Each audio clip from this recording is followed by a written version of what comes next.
u Rwanda nta gihugu nta cyaha cy'urupfu rugira, ariko bamwe mu baturage kubera amarangamutima n'agahinda kenshi bati uyu mukazungu turasaba ko yajyanwa kuri stade bikabera Kabarora karaswa.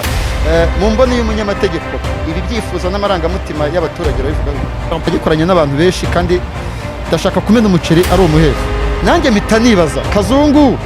Eric turatsinze yamuhoye iki ko mubo yisha harimo n'uwitwa Eric basanze yararwaye bujoje imvura ihise mu gushyika ahangaha ariko tukabona nyine yasa nk'umuntu abuze amahoro yabuze icyerekezo akicara akanga agahaguruka bikanga akanywa amazi ntamanuke biratuyobera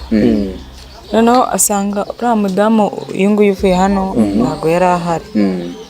umugabo yari arimo amezi arangije amubwira ati ariko papa uremeze ko wasaze umugore yagiye none urimo urameze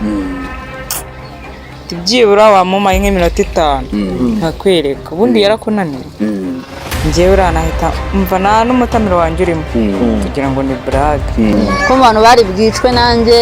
iyo nza kuba ikiberwa mba narishwe ko agiye anambwira ati promesse agasanga bandi gusekura nk'intuze nkatunga urusumo nzihondera mu gacupa nk'akariya nkakubita tuzaze ngo agasekura icyo gihe banamufata yari yabindere nko kuwa 5 numva baramufashe nko kuwa 2 ati afite agasekuru